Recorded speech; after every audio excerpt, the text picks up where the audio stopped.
All right, the 2012 Indiana University Invitational returns to Indiana University Golf Course after a successful stint last year at Otter Creek.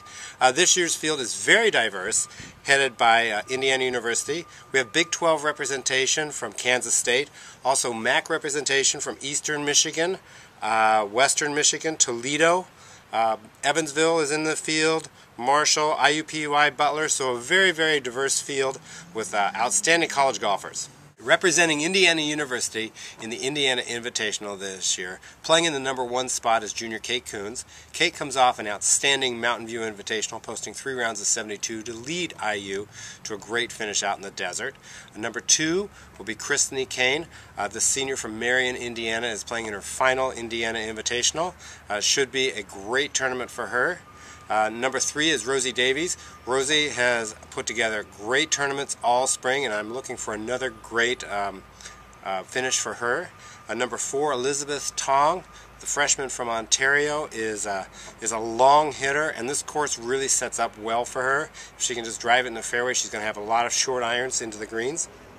#5, Pamela Burn, our highest IQ junior, is playing in the 5 spot. This golf course really suits her game very well. Tee to green, she's very solid, doesn't make any mistakes, and I look for Pam to post some really good numbers. Sophie Hayashi and Cameron Clawwitter are playing in the individual spots. Both bring outstanding attributes to this tournament, and I look for them to shoot some really, really good numbers. Well, one of the things that we're really looking for this event, I mean, it's a final tune-up for us for Big Tens. Everything that we have done this spring has been gearing ourselves to playing down at French Lick. You know, the schedule that we've set up in terms of going to Augusta State, for example, playing on that type of golf course, which is very similar to French Lick, you know, playing our Invitational here on very slopey greens. All this is kind of pointing to us getting prepared for French Lick.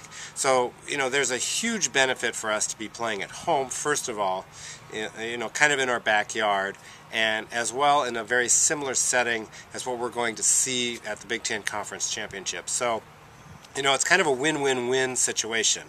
The biggest thing for us in terms of a team is to treat this like any other event.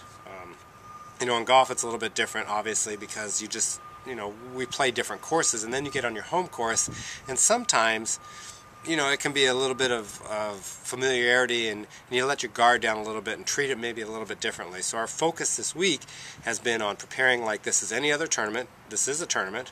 It's hosted by us, but it's nonetheless a tournament, and we need to keep our focus and treat it as such, not the golf course that we play all the time, you know, day in and day out. So, you know, we have the benefit of being familiar with the golf course. We have the benefit of being at home and not having to travel.